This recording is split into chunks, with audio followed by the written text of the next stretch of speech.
James Bond, one of the most stable franchise I would say since the early 60s to now, built by Sean Connery with Dr. No from Russia with Love, Goldfinger, Thunderball, and much more still Danny Craig.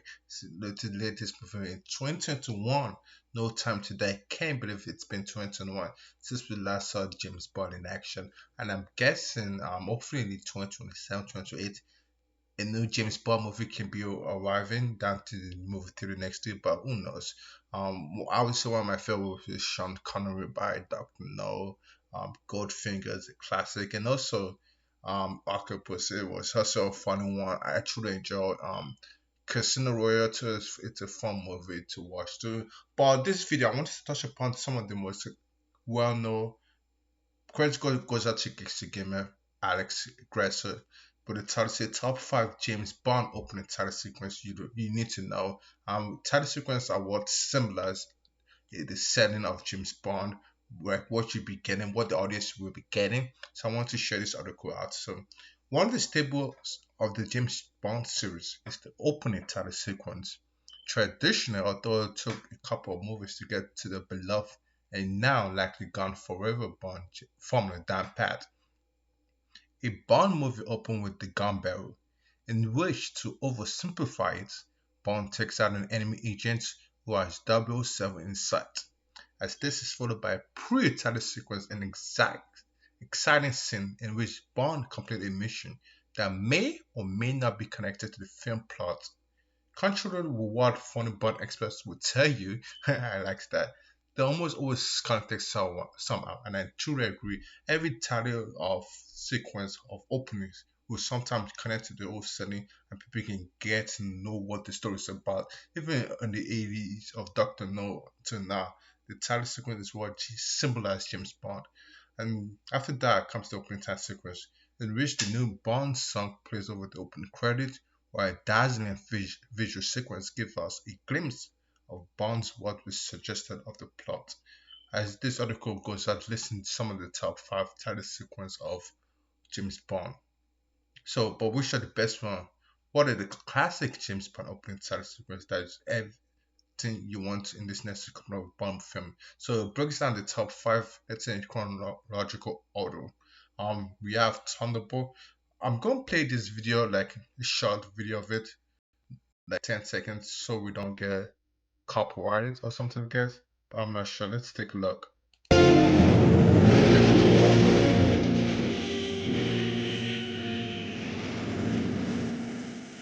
Look at that.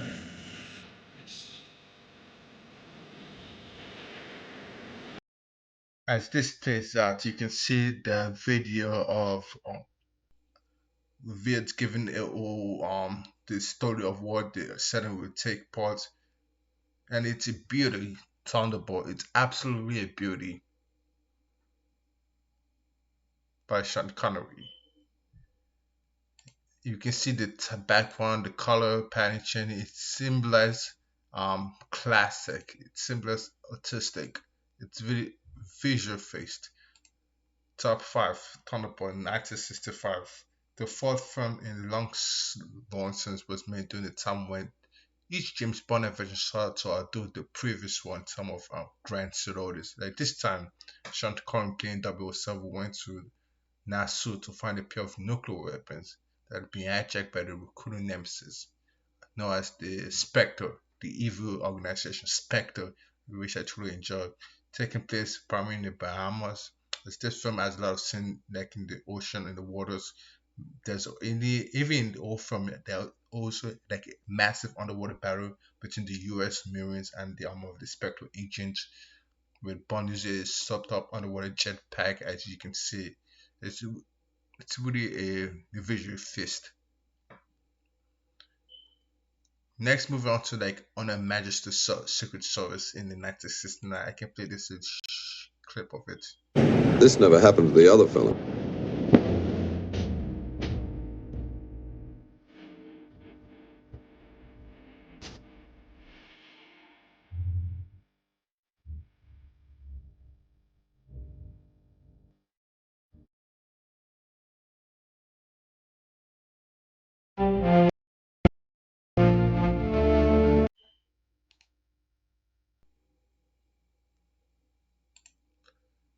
It's really a fascinating face. I just play a short clip. You can see a Spectre on the guy, but majority of people wouldn't recognize know this film because it's been one person that played was the only film he got to play, but he decided not to continue, which is George Lazenby. His only role as 007 in Our Majesty's Secret Service. Famous for not only being the first Bond movie where Sean Connery in the Thunderball, but also the film where Bond falls in love with the Bond girl, Contessa Teresa de Vinzero, or Tracy, played by Diana Rigg, who was famous in spy fiction for playing Emma Pugh on the British spy series The Avengers. Modern audience will probably know her best as Olenna Tyrell on Game of Thrones. Overall, the plot is about Bond going undercover at a clinic in Swiss airport to foil a plot by Spectre and its leader. It's a love story, and truly like there's an art place in this movie. But the guy that played 007, John Lawson, it was the only role he gets to play. But who knows what if happy if there's a more like a sequel to his in playing. But it was the only at that time. It was the only Bond we had Sean Connery at that time. And I think this is a. I don't want to play the full thing, but it does belong to as top four. I would say. Next, we have Diamonds Are Forever in the 71s.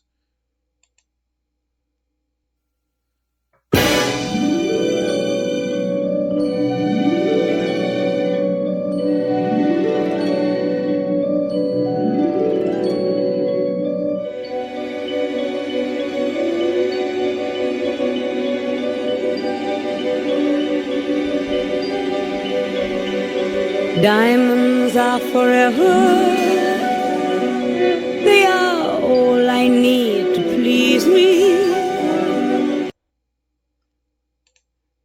As you know, I don't want to get too much of it, but I truly enjoyed this movie. Diamonds Are Forever was the very next Bond film saw Sean Connery return to the role for a then record 1.25 million, picking up not long after an American Secret Service.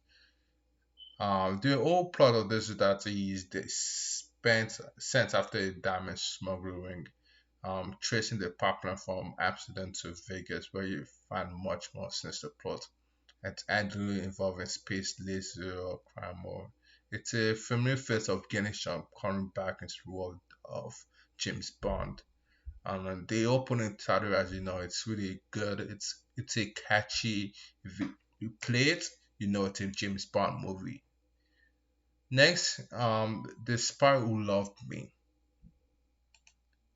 I actually enjoyed The Spy Who Loved Me. As you know, all James Bond movies are focused on Great Britain, London. It's where 007, MS-13, the old secret spy takes place. So it's this movie again, The Spy Who Loves Me. It's a Roger Moore third Bond film, one of the best with James Bond funny for essentially like an enemy agent, Barbara, as you know, Soviet spy, British against the Russian, the submarine battery, action, action packed, love and floating. It's really fascinating. So it's all about like a Soviet or the enemy wanted to study World War II between war nuclear power. So it's a really really beautiful movie. I would say Roger Moore is also playing James Bond and also Barbara Bart playing the James Bond girl. So it's really enjoyable movie. Next, Goldeneye.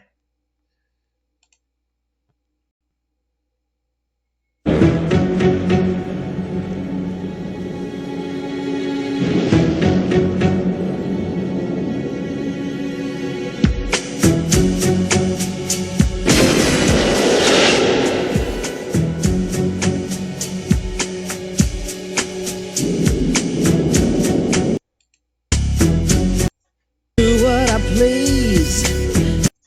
Again, GoldenEye. There's so much of classic, amazing Bond film. GoldenEye was also part of it. Was the first Bond film in 96 years. like Bond movie took a long hiatus, in which people wonder whether the Bond franchise might be over. Then Pierce Brosnan is still kicking ass to this day, man.